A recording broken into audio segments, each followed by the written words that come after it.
play basketball. 3,000! History with an exclamation! Anthony for three. Bang! That one goes down, and the game is tied. Yankees are champions of baseball.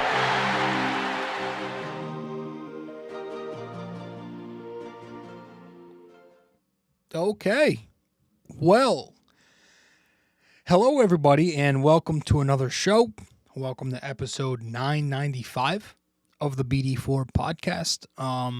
We are going to discuss the New York Yankees' latest move, or I guess their second latest move, because they did make a minor one for a defensive player the other day, but their latest acquisition of relevance being bringing back Paul Goldschmidt for a one-year contract. That happened a couple of days ago. As I'm recording, it's Tuesday the 10th of February. Time is flying by. We are, pitchers and catchers officially report, I believe, tomorrow. So that'll be fun. And baseball is about to be underway. So we're going to discuss this Goldschmidt move.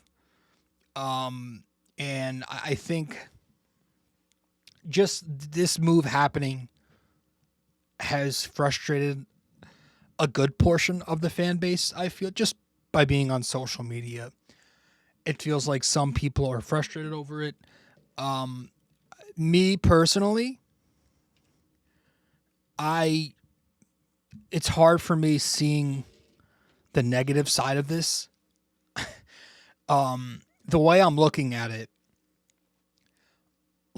people are frustrated because they don't want Ben Rice, young, promising stud first baseman, to lose any reps at the plate.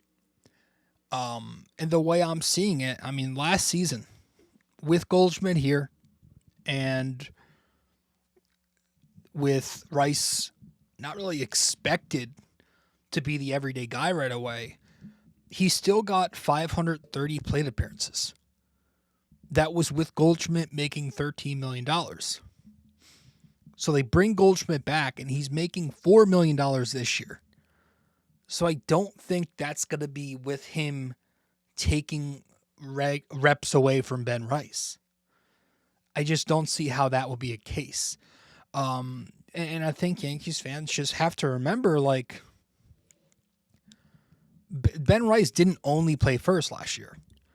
He's going to play some catcher. He's going to DH a little bit too.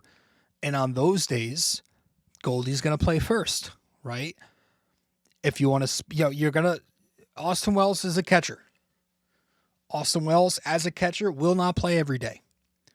Austin Wells is a lefty who has had problems getting on base against lefties. So if you want to spare Austin Wells a day against a tough lefty, you slide Ben Rice behind the dish. You plug in Goldschmidt at first base. You want to keep Stanton off his feet. There's the DH spot. That opens up for either Goldy or Rice. And Stanton's going to go down at some point. That's what he does. But yeah, he's not going to, Rice, if you look at his plate appearance distribution last year, 22% of them came as a catcher. 36% of them came as a first baseman. 40% of them came as a DH. And 3% of them came from off the bench as a pinch hitter. So keep in mind that this is just against lefties where you will see some Goldschmidt. Ben Rice will see right-handed pitchers as a primary first baseman on all the other days, and that's a lot of days. 75% of this league is right-handed on the mound. I think it's an absolutely realistic expectation to see Ben Rice get 600 plate appearances this year, despite Goldschmidt coming back. And it is giving Goldschmidt, a day here and there a bad thing. This is a guy who completely mashes left-handed pitching. And take away the name Paul Goldschmidt. What has been the thing that Yankees fans have been advocating for the last month plus for Cashman to go out and get? balance, right? We need to bring in another right-handed bat so that we can hit left-handed pitching. It was way too unbalanced.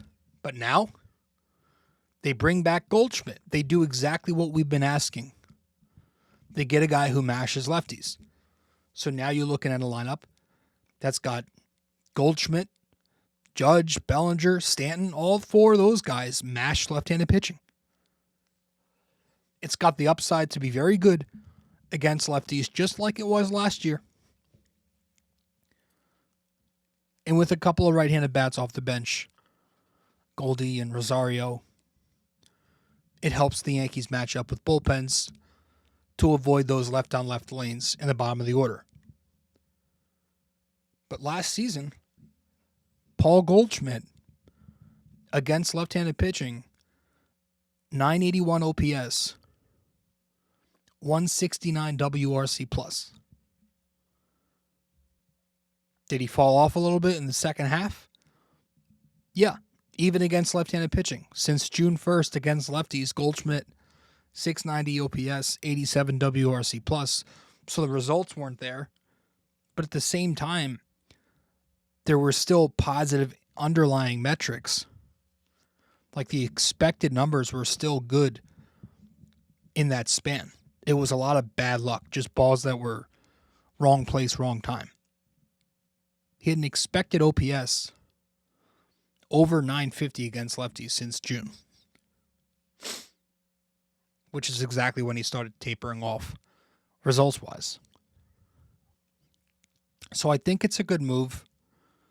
I think it gives some great insurance. God forbid something happens to Rice. You don't have to weaken your outfield now significantly by shifting Bellinger over to first and, asking Dominguez to play again in left field. Goldy is still capable of starting in spurts. When Stanton gets injured, you DH Goldy against lefties. You plug in Dominguez for right-handed pitching. Your bench production has improved now. You still have some weak links on the bench. Escara, Cabrera, none of them hit. But that's normal. But you've also got some starting caliber players coming off the bench now too. Rosario to pinch hit and get the occasional start against left-handed pitching. Caballero and Volpe, when he's healthy, one of those guys will be coming off the bench. And now you've got Goldy for left-handed pitching, for late-game pinch hit spots, for defensive replacement. I honestly think that's what he's going to be. Those roles. And if you're into the whole veteran thing, I think that's a bit overstated sometimes. We kind of lean into that too much. But if you're into that, yeah, the clubhouse camaraderie with a vet like him. He's got a good relationship with the captain. He's a good mentor for Ben Rice. Can help him out at first base. Learn tricks of the trade. Goldschmidt might not have the same range at first like he used to. But he's a 4-time Gold Glover. 13 outs above average in his career at that position. And he can still play first base adequately. Just not every day. He's great at picking balls on the dirt. He can teach Rice a lot. And Ben Rice at first base last year wasn't terrible. Metrically, -2 DRS. He was 1 out above average. He was +1 in framing run value or fielding run value. Those aren't terrible numbers. They're mediocre. So with the mentorship of Paul Goldschmidt, can he get to an above average level? I think Goldschmidt will serve well in this new, Rizzo, even like Gardy type role for the younger guys. He's got 15 years of experience in this league. He's got playoff experience and some success in the playoffs. He's been in 7 different postseasons. He's got good playoff numbers, too, for what that's worth. Very good approach to the plate. He's got that professional type approach. If we're going to bring up Rizzo and Gardy, it's the same type of approach, right? Not a guy who chases out of the zone a ton. Very low whiff rates. High batting average type hitter. Can go the other way, which obviously helps as a slow-footed right-handed bat in Yankee Stadium. He's capable of shooting it to right field. And if you look into it and you peel back the layers a little bit, there are still good things to like regarding his bat. Like, the metrics aren't awful. If you go to his baseball savant chart, of the 13 hitting metrics on there, he's above average in 11 of those 13 values. And he's top third in the league in 6 of those 13 values. 76th percentile in expected average last year. 70th percentile in squared up percentage. 76th percentile in whiff rate. 66th percentile in K rate. 69th percentile in launch angle sweet spot percentage. He was about 60th percentile in average exit velocity. He still hits the ball hard. He still has that approach. And you could still squeeze some value out of him, especially for $4 million. And yes, he is a year older. He's 38 years old now, 39 in September.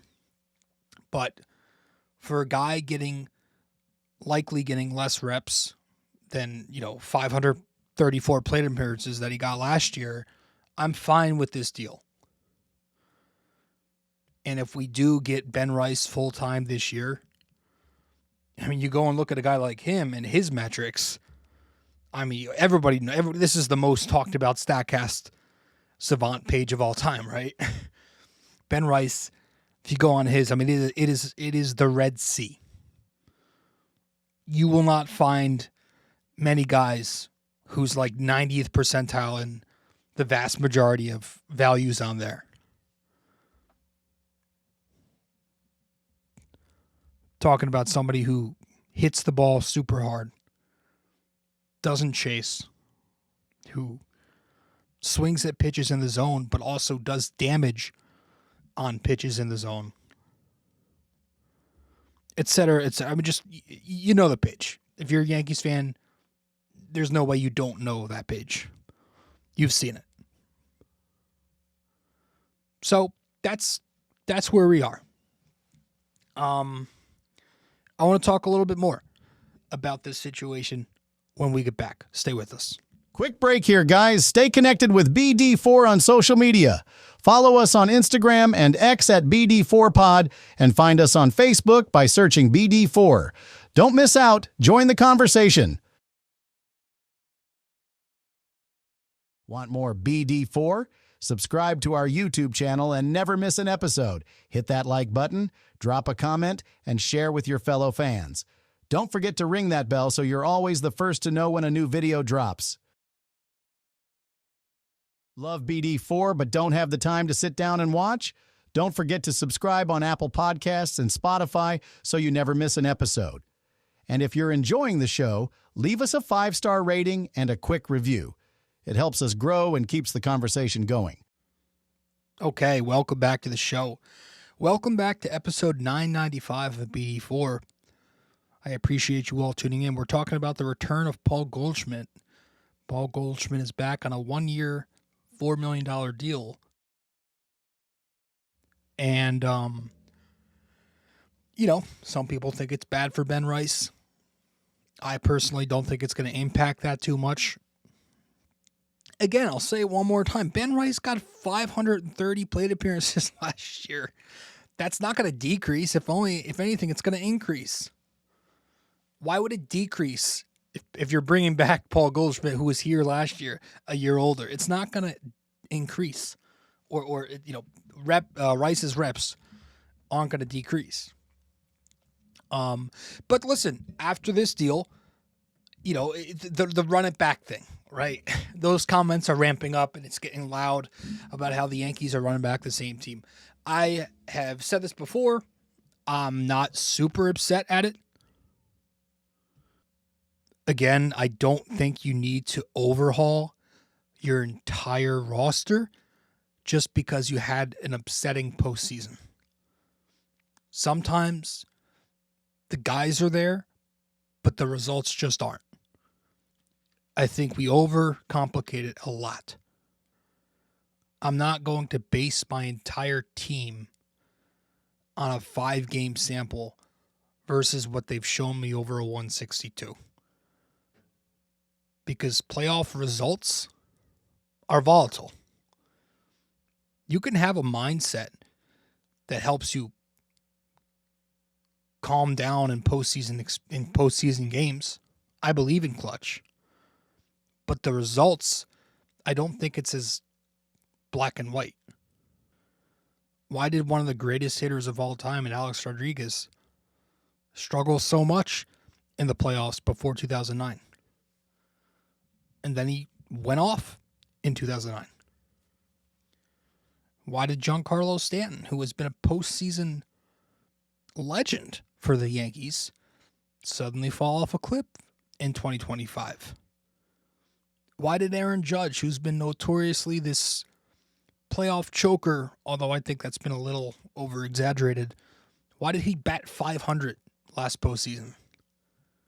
Because results are going to be up and down. They're not robots. They're not just guaranteed to put up these numbers because they've done it once or twice before. If you have a roster, if you've got a roster full of talent that has power, that has on-base ability, that has some athleticism, and you got a blend of youth and veteran, you should be able to get it done in that month.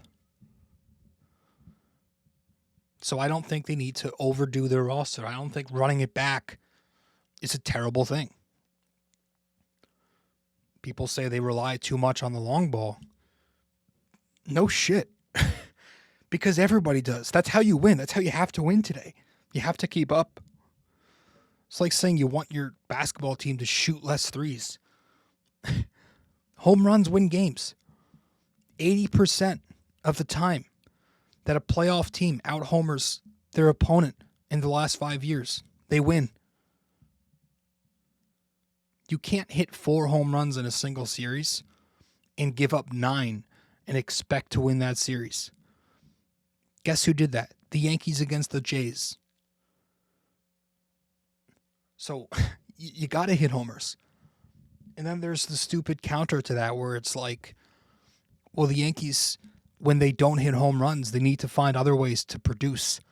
That to me is freaking even more insane. That's an insane statement. Because, like, they already hit homers at this insane elite rate. So now asking them to also be great at everything else on top of that is so unrealistic, and it's asking them to now play perfect offense. You know why the Dodgers won? Do you know why the Dodgers won? Not because they do other things, but because they hit 11 home runs in the World Series. 3 more than Toronto, and those last 3 were huge. They batted .203 in the series, folks. They had a .294 on base. They had a 24% K rate, which was 4% worse than Toronto's. But do you remember what happened in Game 7? When the Jays were up 4-2 in the middle of the game? And then Muncy goes yard in the 8th? And then Rojas goes yard in the 9th? And then Will Smith homers in extras? Those were all solo home runs, by the way. Nobody got on base with base hits, but they got the strongest hit possible instead. Not the weakest one. They didn't slap singles like every old man wants them to do. Anyways, getting way off topic here. Obviously, the run it back comments are referring to the quiet offseason the Yankees had in the similar batting order 1-9. But at the same time, we're literally, like, they lost tons of dead weight. The addition by subtraction alone, elsewhere on the roster, like the LeMahieu, Peraza, Vivas, Reyes rotation at third base, that's done. Done. Those 4 guys accounted for 412 combined plate appearances last year. Imagine a shitty player getting that many reps. That's done. And that's now being replaced with McMahon Rosario for a full year. The Stroman Carrasco back end of the rotation, that accounted for 71 innings last year, that's done. That's being replaced with Heel, Schlittler, and Warren for a full season. And Ryan Weathers is now in the mix if he's healthy. And Garrett Cole, if he's healthy by the second half, can join the team. And I think what people are really forgetting about is the biggest weaknesses of a terrible bullpen last year. They're all gone. Mark Leiter Jr., Scott Efros, Ian Hamilton, Jonathan Loizaga, Luke Weaver, Devin Williams, all those guys. Those 1, 2, 3, 4, 5, 6 guys. They accounted for 255 and a third innings last year. That is well beyond a starting pitcher for a full season. That's done. Those innings are gone. You're replacing the Weaver-Williams tandem with Bednar Doval. Don't forget about Jake Bird. I said it. The Yankees also added a few different arms with high velocity, which is what they lacked last year. Jose Caballero is going to be here for a full season. You know he's going to play elite shortstop. You know he's going to run like crazy on the bases. There's a chance that Volpe has less at-bats now, even if he's healthy. There's a chance. And it's good to put pressure on Volpe. Volpe's never had somebody put pressure on him before. Jazz Chisholm is at second base full-time now. He was 3 outs below average at third last year. He was plus 8 outs above average at second last year. So, this is a team the Yankees are confident in going into 2026, and I understand why. Now, things happen. Injuries happen. Underachieving for certain guys can happen. Fluke seasons can happen. The same can be said the other way, right? The same can be said the other way. What if somebody who's usually hurt stays healthy? What if somebody surprises the world? What if they got a prospect who comes up and actually does well? Things happen. Things shape up the way that they're expected to. Sometimes they shape up the way that they're not expected to. But at the end of the day, it's a freaking good team. And this is why you look at all these projections and they're pretty optimistic about the Yankees. Actually, the, what is it called? Let me pull it up here on my phone. The PECOTA Projections, those just came out today. They're pretty unshocking to me. They have the Yankees in first place, 89 wins. Toronto in second place, 88 wins. Baltimore in third place, 85 wins. Boston in fourth, 82 wins. And they've got Tampa in last, 81. I don't disagree. I'm not saying the Yankees are a lock to win the East, but I am saying that I agree that it's going to be super tight. I think anybody from 1 to 4 in that division can win it. It's fair to say the Yankees should have done more to separate themselves. But again, I think they have that on their roster. I think it's fair to assume that they can do that. Not assume, but it's fair to expect that. So that's where I am. That's where I am on Rice and Goldschmidt. That's where I am on the roster. Where are you? Let me know. I know this is an unpopular take, but it's where I stand. Appreciate you all. Go Yanks. I'll see you very soon. Hey guys, thank you for listening to BD4. Be sure to follow us on social media, subscribe to us on YouTube, and give us a 5-star rating on Apple Podcasts. We'll see you next time.